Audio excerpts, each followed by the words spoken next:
wassalamu ala sayyidil mursalina wan nabiyyin wa ala ashabihi wa man tabi'ahum bi ihsanin ila yaumiddin. Jamaah sekalian, alhamdulillah bersyukur kepada Allah Subhanahu. Kita senantiasa diberi hidayah dan taufik oleh Allah sehingga diberi kemudahan di dalam mengamalkan apa yang menjadi pedoman dan tuntunannya. Mudah-mudahan Allah limpahkan kepada kita barokah dan rahmat Allah Subhanahu wa taala baik di dunia maupun di akhir nanti. Amin. Jamaah sekalian, pada pertemuan kali ini kita akan mengkaji dosa besar yang harus kita tinggalkan tentunya. Kita ketahui untuk kita tinggalkan dari kitab Al-Kabair Al-Imam Adz-Dzahabi dan urutan yang ke-57. Halaman berapa yang sudah menemukan? 349. 389.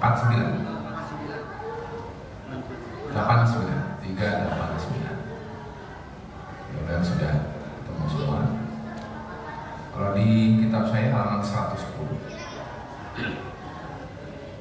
Al-Imam Adz-Dzahabi sangat konsen ya tentang urutan dosa besar ini, sehingga kalau dibandingkan dengan dosa besar sebelum ini, yaitu dosa besar yang ke-56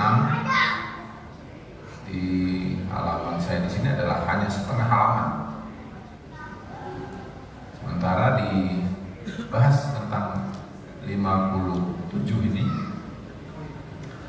Imam Adz-Dzahabi sampai membawakan tidak kurang dari lebih dari 2 halaman, atau katakan saja 2,5 halaman. Mungkin kalau di terjemahan tidak tahu berapa halaman. Nah, judulnya adalah Sabbu Akabiri As-Sahabati radhiyallahu anhum ajma'in. Begitu judulnya. Sabbu, sab itu bukan sabu ya. Kalau sabu bisa jadi narkoba, sabu itu sabu. Ini sabbu pakai sin, sabbu artinya adalah mencela, artinya adalah mencaci. Lebih berat lagi kalau mengutuk. Sabbu saja, mencela saja, mencaci saja sudah dosa besar. Kalau mengutuk maka lebih berat lagi, karena al-la'nu al-qatli, mengutuk itu sama dengan membunuh. Jadi berat. Para teman sekalian, kita masuki terlebih dahulu seperti biasa, karena kita mengkaji kitab. Jadi kita mari simak kitab terlebih dahulu, baru nanti ada tambahan. Mudah-mudahan waktu kita cukup. Kata beliau Al-Imam Adz-Dzahabi rahimahullah ta'ala, qala an-nabiy sallallahu alaihi wasallam, Nabi alaihi wasallam bersabda, inna Allah azza wa jalla qala. Ini yang berfirman Allah, berarti hadisnya qudsi, dan disebutkan di situ rawahul Bukhari, diriwayatkan oleh Al-Imam Al-Bukhari. Jadi sahih, hadis qudsi sahih. Ada hadis qudsi yang tidak sahih, walaupun qudsi tetapi ada yang tidak sahih karena riwayatnya. inna Allah azza wa jalla qala man 'ada li waliyan faqad adzantuhu bil harbi. Hadisnya panjang, tapi beliau kutip itu saja yang maknanya sebetulnya sangat fokus. Man barang siapa ada berasal dari kata ada, ya. Ada berarti memusuhi. Kalau adu musuh. Tapi kalau ada yuadi, yuadat itu maka maknanya adalah memusuhi.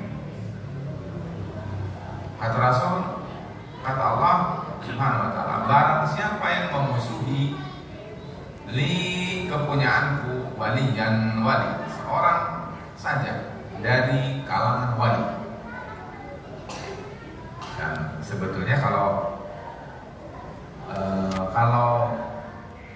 mungkin dengan yang mudah, man ada waliyan li,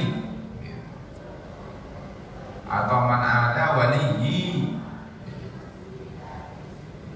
Tapi ini memberikan makna penekanan yang tegas sebetulnya, bahwa kalimat li dikedepankan, yang biasanya li dibelakangkan, itu sudah mempunyai penekanan tersendiri dalam bahasa. Barang siapa yang memusuhi waliku, seorang saja, kata Allah Subhanahu wa ta'ala, faqad adzantuhu bil harbi, maka berarti saya telah umumkan, saya telah beritahukan kepada orang itu untuk perang. Pada dasarnya bisa bayangkan ya, kalau yang mengajak perangnya itu Allah, gimana kira-kira? Siapa yang membenci walinya Allah sama dengan mau berharapan dengan Allah. Bagi orang yang berilmu, bagi orang yang mengerti, bagi orang yang beriman, wah besar sekali cari kerjaan memusuhi Allah itu, memerangi Allah. Cuman masalahnya apa ada? Nah, jawabannya adalah mustahil Allah berfirman seperti ini kalau tidak ada. Artinya adalah ada orang yang memusuhi wali dari wali-wali Allah. Hanya Al-Imam Az-Zahabi dalam pelajaran ini memberikan tafsiran kepada kita bahwa siapa wali Allah yang dimaksud di sini. Ternyata judul, yaitu sahabat Rasulullah. Jadi menurut Imam Az-Zahabi, sahabat Rasulullah adalah wali-wali Allah. Dengan demikian, siapa yang memusuhi sahabat Rasulullah sama dengan Allah mengajak perang kepada orang itu.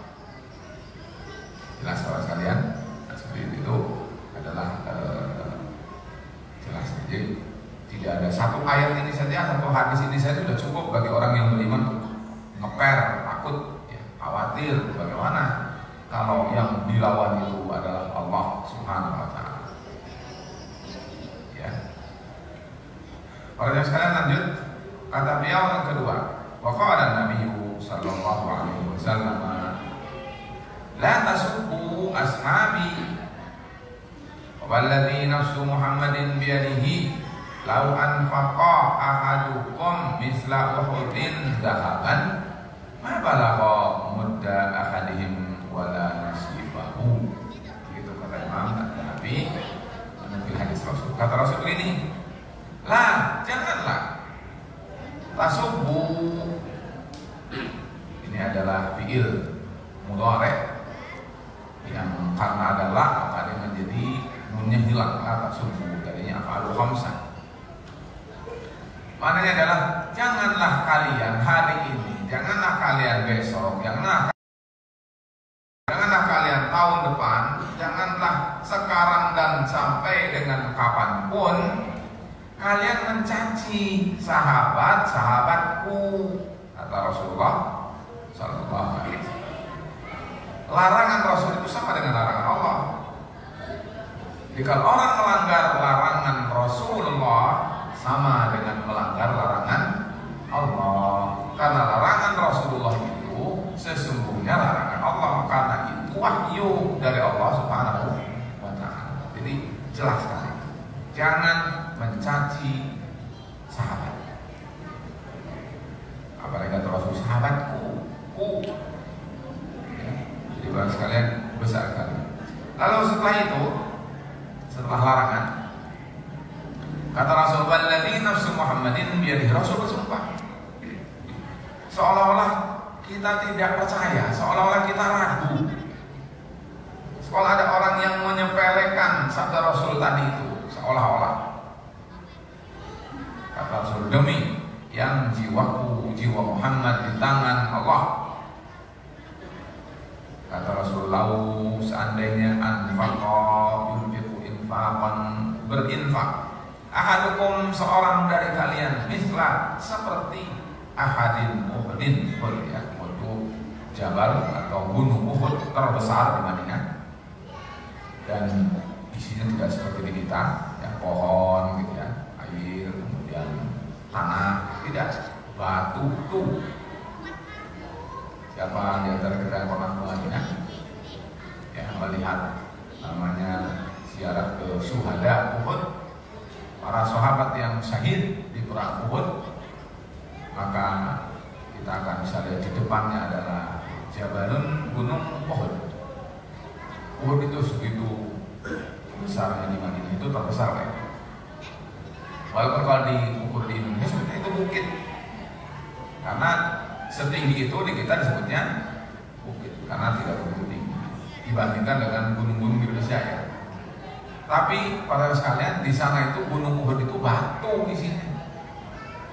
Nah, Rasul sekarang perumpamakan, kata Rasul, kalau ada seorang dari kalian yang berinfak, dan infaknya itu adalah emas, dan besarnya itu, beratnya itu sebesar gunung Uhud, nah tidak dihitung sendiri berapa, apa itu kurangnya kalau di atas kota.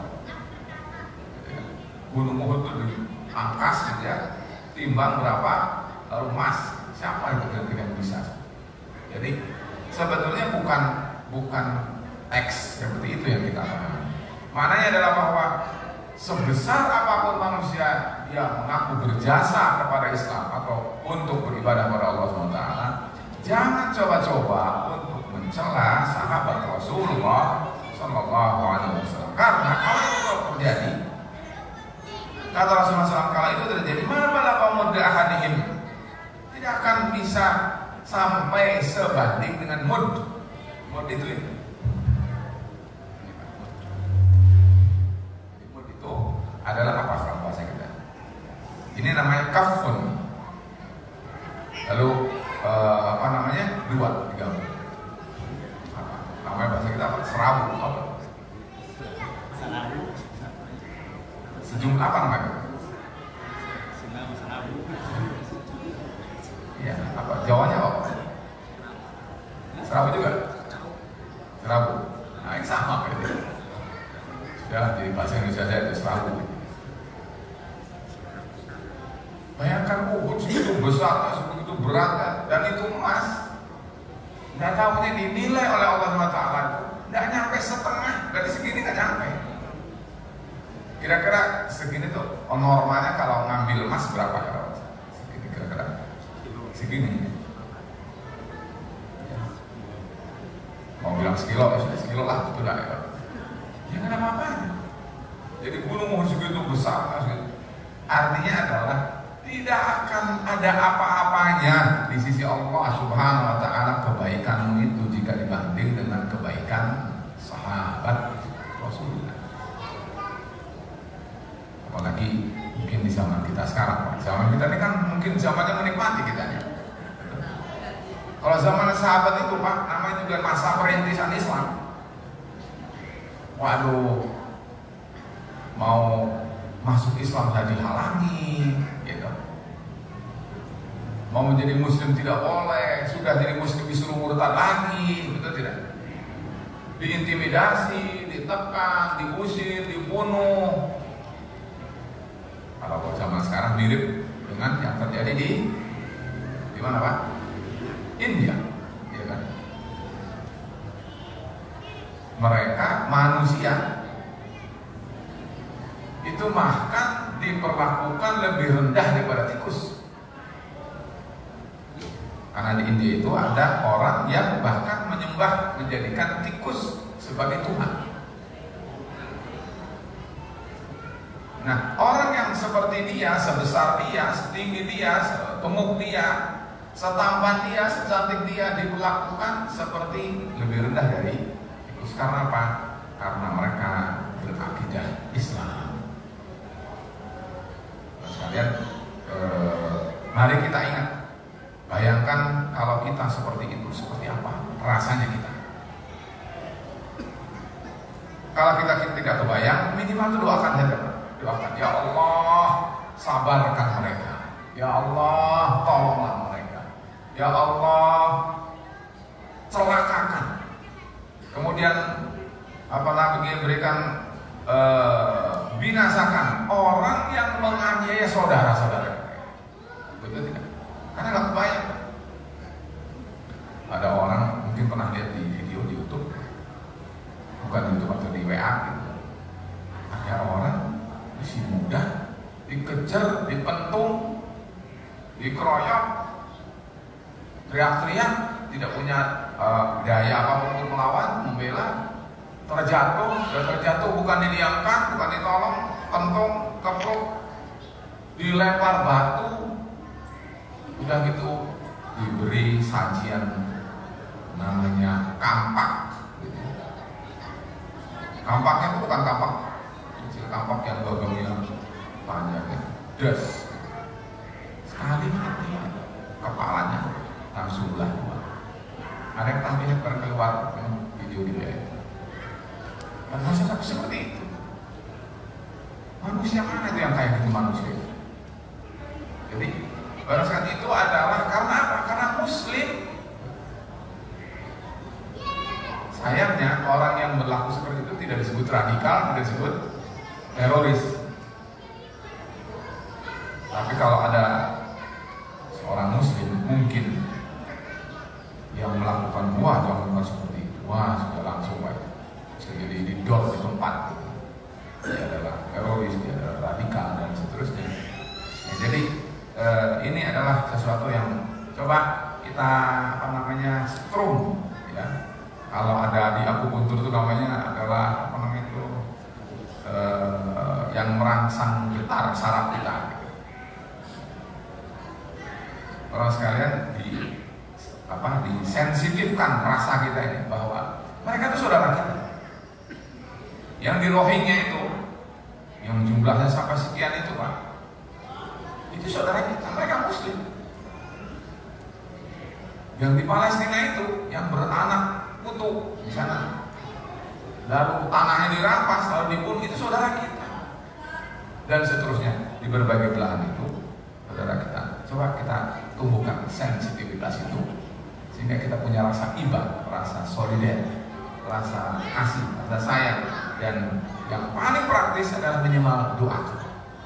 Seperti tadi saya katakan, ya Allah, tolonglah mereka, ya Allah, yang sakitnya sembuhkan, ya Allah, yang lapar memberikan makanan, ya Allah, yang telanjang memberikan pakaian, ya Allah, yang dianiaya, tolonglah mereka, dan yang menganiaya binasakan. Bahasa apapun kalau kita pakai yang jelas, minimal kita sayang kepada saudara kita sebagai bentuk iman kita pada mereka itu adalah minimal doa. Kata Rasulullah SAW, la yu'minu ahadukum hatta yuhibba li akhihi ma yuhibbu li nafsihi. Tidak beriman seorang dari kalian sehingga dia mencintai saudaranya seperti mencintai dirinya sendiri. Jadi mudah-mudahan kita ingat ya, dan mungkin na'udzubillah min dzalik, kita semua dijauhkan dari seperti itu. Tetapi jangan lengah, karena bisa jadi ada orang yang mengintai kaum muslimin menjadi seperti itu, walaupun itu di Indonesia. Na'udzubillah min dzalik. Ya, baik, para sekalian, berikutnya adalah ketiga berarti ya.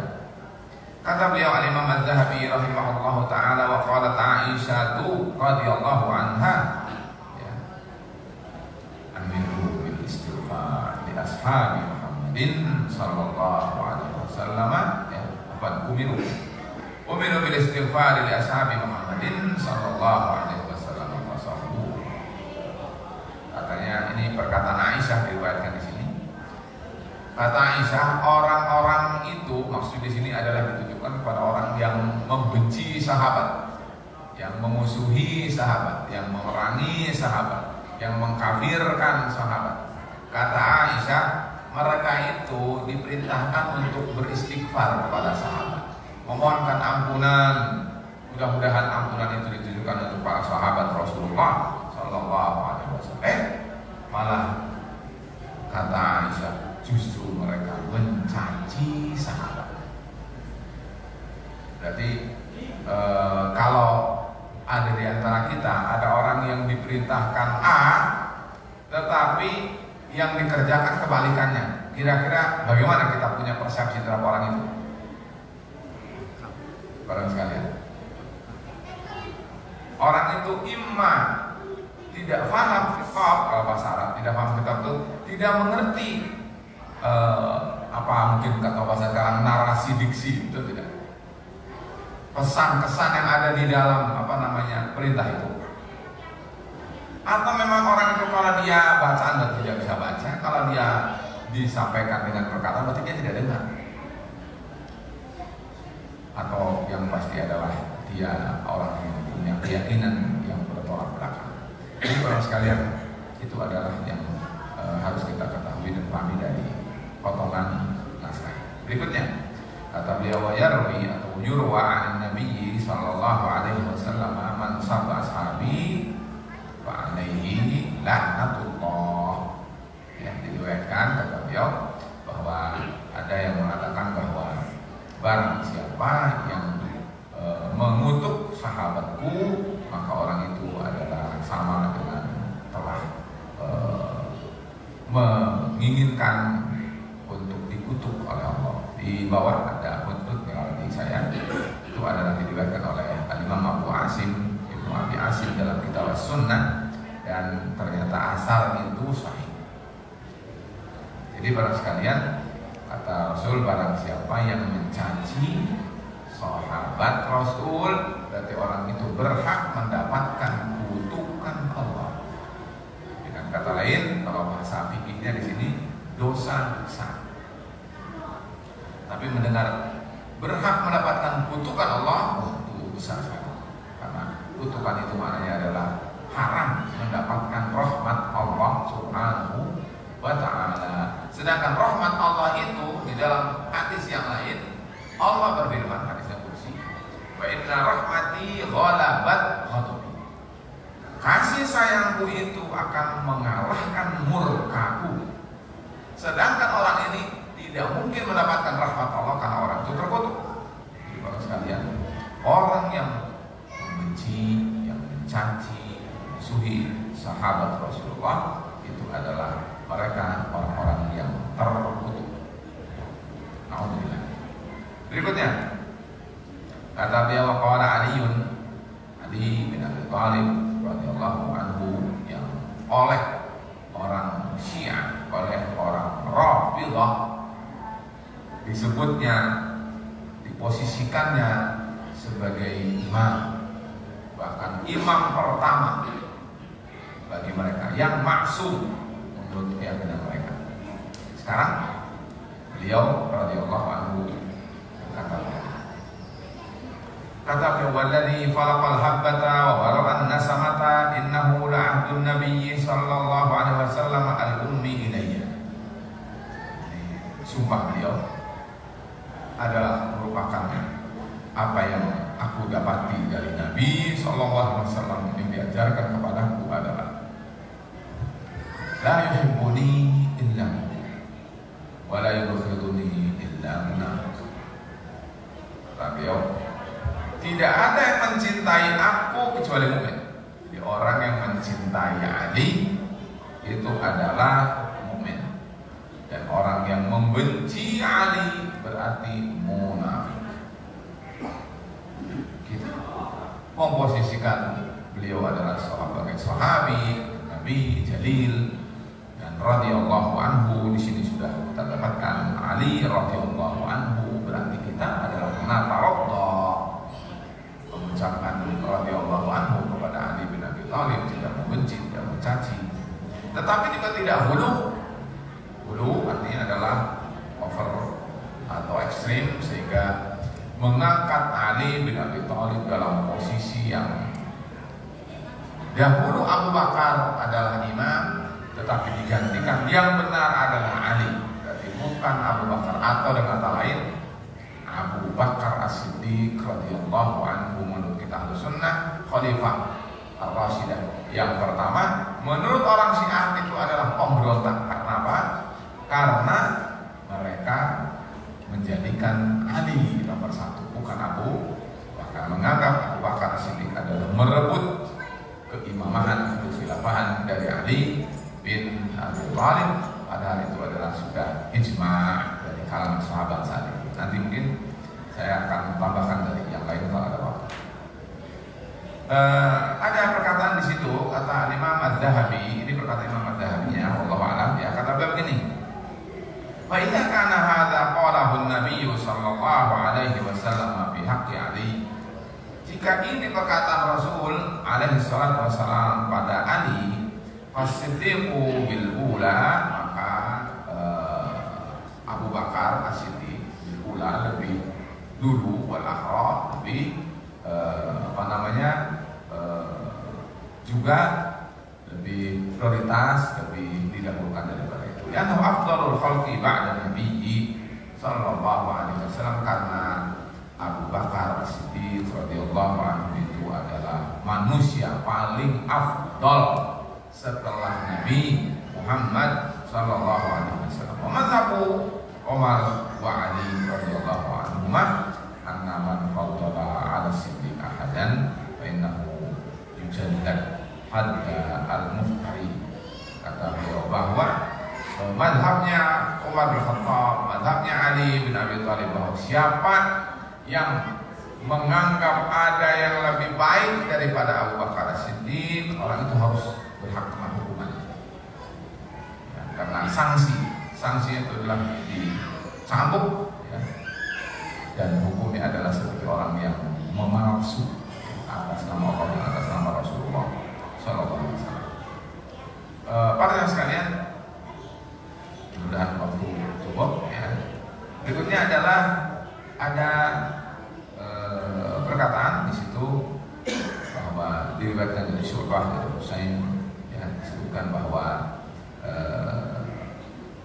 Umar ya, Abu Bakar khairun min Umar ya, Abu Bakar itu lebih baik daripada Umar.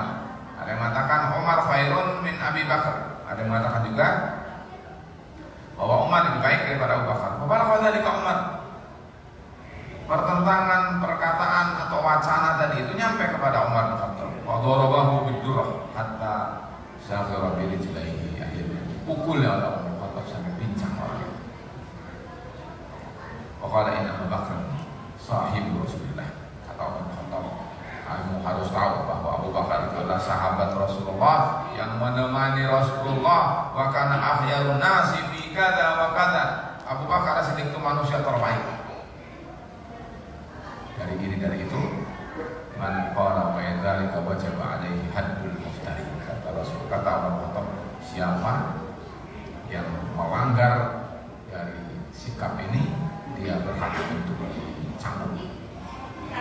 Bayangkan suatu pagi Rasulullah bertanya, siapa di antara kalian yang sudah menjenguk orang sakit?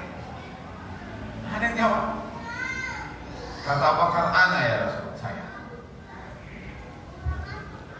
Rasul nanya lagi, siapa di antara kalian yang hari ini sudah menyolati jenazah? Ada yang jawab. Kata Abu Bakar lagi, ana ya Rasulullah. 3 kali kata Rasul bertanya, siapa yang hari ini kalian sudah bersolat? Ada yang jawab, ana ya Rasulullah, kata Rasul. Kata Rasul, siapa yang mengerjakan 1, 2, 3 ini, dia min ahli jannah.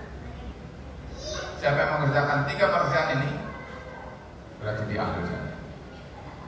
Ini perlu didalami, tetapi pada sekalian dari naskah seperti itu saja kita bisa pahami bahwa ini adalah posisi Abu Bakar menurut penilaian Rasulullah Sallallahu Alaihi Wasallam, bahwa Abu Bakar sebetulnya akhirnya adalah min ahlil jannah. Sementara kalau Rasul dikutuk atau Abu Bakar dikutuk, apalagi disebut sonam, berhala, karena menurut orang Syiah, menurut orang Rafidah, Abu Bakar itu berhala, Umar itu berhala. Dan itu adalah tentu pastikan bukan ahli sunnah jamaah, bahkan bukan muslim. Ya, nanti saya akan sampaikan. Sekarang kita baca di sini. Kata beliau yang berikutnya adalah ada perkataan. Sami'tu Aliyan radhiyallahu anhu yaqulu. Ali ya, sekarang berkata ya, dalam riwayat ini. Balawani anna qauman yufaddiluni ala Abi Bakrin wa Umar. Sampai padaku berita, kata Ali bin Abi Thalib radhiyallahu anhu, bahwa ada orang yang memposisikan aku lebih afdal dari Abu Bakar, lebih afdal daripada Umar. Ya.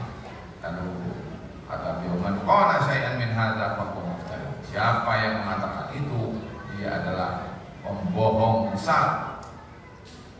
Alaihi ma ala al-muftari. Dia berhak untuk dihukum seperti orang yang telah memalsu. Jadi seperti sama madhabnya Umar bin Khattab dengan madhabnya Ali bin Abi Thalib, sama orang yang bahkan memposisikan beliau radhiyallahu anhu sebagai posisi lebih afdal dari Abu Bakar, itu adalah seperti. Apalagi kalau memposisikan Ali sebagai Tuhan, sebagai Rabb. Ya, ada nas-nas, nanti mungkin kalau ada waktu saya bawakan seperti memposisikan Ali itu seperti Tuhan. Lanjut, kata bawaan Abi Ubaidah di Hajal anna Aliyan radhiyallahu anhu qala la udiya bi rajulin faddalani ala Abi Bakrin wa Umar illa jaradtu haddal muftari. Kata beliau Ali bin Abi Thalib lagi berkata begini, kalau ada orang yang sampai padaku dia posisikan aku lebih utama dari Abu Bakar dan dari Umar, aku akan cambuk dia. Katakan lagi, man qala li akhihi ya kafir faqad ba'a biha ahaduhuma. Ada hadis Rasul ya, bahwa barang siapa yang mengatakan kepada saudaranya wahai orang kafir, maka kalau putusan itu tidak benar, maka posisi hukumnya akan kembali kepada salah seorang dari yang mengatakan. Kalau benar, berarti kafirnya kepada orang yang dikafirkan. Tapi kalau tidak benar, kafirnya adalah pulang kepada orang yang menghukumi orang lain kafir. Karena itu hati-hati dalam mengkafirkan orang, tidak boleh sembarang. Kata fa'aqulu, kata Imam Az-Zahabi, fa'aqulu Imam Az-Zahabi, man qala li Abi Bakrin wa zawihi ya kafir. Baik kaum muslimin, kata Imam Az-Zahabi, kalian harus tahu bahwa siapa yang berkata, menghukumi, memvonis, mengatakan kepada Abu Bakar dan Zawi, itu berarti keluarganya atau para sahabatnya, ya kafir, ya bisa mengkafirkan Abu Bakar, ya. Qad ba'a al-qa'il bil kufri huna. Qat'an, kata Imam Az-Zahabi, bisa dipastikan bahwa orang yang mengkafirkan Abu Bakar itu adalah kafir. Minal muhajirin wal ansar, Allah berfirman di bawah ayat ya. Kata Allah Ta'ala qad radiya as-sabiqin al-awwalin, karena Allah telah meridhai orang-orang yang menjadi pendahulu umat ini, yaitu firman Allah dalam surat At-Taubah ayat 100, kata Allah was-sabiqun al-awwalin. Sabiqun para pendahulu, al-awwalun yang pertama kali. Ya, siapa mereka itu? Para sahabat. Siapa para sahabat itu? Allah jelaskan minal muhajirin wal ansar, dari kalangan muhajirin dan dari kalangan al-ansar. Hadirin sekalian, kalau kita bagi dua, bahwa muhajirin adalah orang yang hijrah dari Mekah ke Madinah. Orang ansar adalah orang yang menyambut ya, membela Islam dan Rasulullah serta muhajirin. Kalau kita lihat masa Rasulullah SAW itu adalah berperang, sampai beliau bersama para sahabat itu, selama Rasul hidup bersama mereka, di antara mereka ada yang meninggal. Bisa dibayangkan orang sekalian, mereka itu jumlahnya adalah kalau tidak ribuan maka sekian banyak, ratusan ya, karena pada masa Rasul itu ya, itu kalau menurut para ulama sirah telah terjadi tidak kurang dari 70 kali peperangan, bahkan sampai 100 kali lebih peperangan. Ada namanya Ghazwa, ada namanya Sariyah dan seterusnya. Dan yang dipimpin langsung Rasul sebagai komandan perangnya itu adalah 9. Bayangkan, bisa dibayangkan Mas kalian, selama sekian ratus sampai ratus itu, katakan betul tidak? Berapa sahabat yang meninggal berguguran di sini? Betul tidak? Katakan saja kalau Badar itu 70. Nah, para sekalian itu adalah tentu banyak para sahabat yang gugur, tidak menikmati Fathu Makkah. Dan itu namanya dari Muhajirin dan Ansar juga. Kalau saja kita sebut bahwa Muhajirin dan Ansar itu adalah setelah Rasul meninggal, yakni pada waktu Rasul hidup, kita ingat dengan namanya Haji Wada. Pada waktu Haji Wada itu adalah para ulama sirah telah menghitung, berusaha meneliti, menghitung untuk sampai pada angka tertentu berapa sih sesungguhnya jumlah para sahabat pada saat Rasulullah Shallallahu Alaihi Wasallam itu meninggal. Lalu ada yang mengatakan, misalnya seperti Abu Zur'ah Ar-Razi mengatakan bahwa jumlah sahabat waktu itu tidak kurang dari 114.000 orang. Ya, pada waktu itu 114.000 kan termasuk sangat banyak sekali kan. Zaman sekarang mungkin kalau haji di Arafah, wah itu bisa jadi jutaan, 2 juta, 4 juta dan seterusnya. Tapi waktu itu 114.000 itu sudah sangat banyak. Bahkan Al-Imam Masyuti mengatakan bukan 114, 124.000 sahabat. Semua itu Pak, kalau lihat dalam ayat ini, semua itu karena mereka adalah sebetulnya walaupun jumlahnya sekian, kan itu ada dua, ada Muhajirin dan ada Ansor. Kalau menurut ayat ini, dan kita harus tidak perlu cari penyakit yang membahayakan bagi diri kita, semua mereka itu berhak mendapatkan seperti yang Allah firmankan. Kata Allah apa di sini? Walladzina taba'uhum bi ihsanin radhiyallahu anhum, Allah ridha kepada mereka. Makanya kalau kita Ahlus Sunnah wal Jamaah yang mengimani seperti ayat ini, maka pada sekalian jangan ragu bahwa sahabat itu adalah generasi yang diridhai oleh Allah Subhanahu wa Ta'ala. Bahkan ayat ini kalau di sini tidak dilanjutkan, mungkin dilanjutkan di situ. Wa'adda lahum jannatin tajri, Allah siapkan untuk mereka surga. Berarti kalau begitu, radhiyallahu anhum itu bagi mereka para sahabat adalah endingnya akhirnya surga. Betul tidak? Sementara kita belum punya seat, belum punya tiket. Bulan besok punya hak langsung masuk surga. Itu kan siapa nih yang kita sudah bisa punya yakin seperti itu. Jadi para sekalian, inilah keyakinan kita Ahlus Sunnah wal Jamaah. Dan kalau para sahabat, kalau kita mau perkaya para sekalian, ayat-ayat yang isinya adalah memuji para sahabat itu adalah sampai tidak kurang dari 100 sahabat. Bisa? Sudah? Oh. Ya. Jadi para sekalian, mungkin sedikit di sini saya akhirkan dulu ya.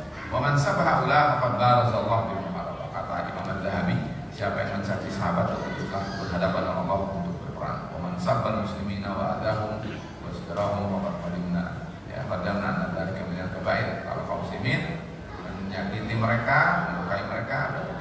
dosa besar.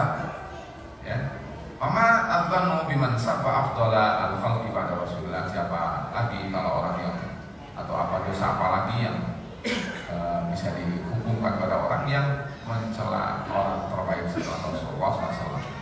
Kata beliau, walakinnahu la yakhludu bidzalika finnar, walaupun demikian tidak akan kekal di dalam neraka illa an ya'taqida nubuwwata Ali, kecuali kalau meyakini bahwa Ali adalah sebagai nabi, wa annahu ilahun, bahwa Ali itu adalah Tuhan, pada hunun kafirun, maka seperti itu adalah tertutup dan kafir.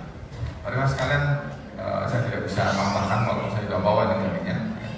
Mungkin perlu tambahan yang jelas. Demikianlah ya, baru apa yang disampaikan oleh Imam Adzhabi tadi, bahwa yakin bahwa tidak boleh sembarang mencaci menyakiti para sahabat karena itu adalah dosa besar, dan kalau meyakini kultus terhadap Ali maka itu malah menjadi orang itu murtad, keluar dari Islam. Namun bila tidak, kita akhiri subhanallah wa bihamdika asyhadu an la ilaha illa anta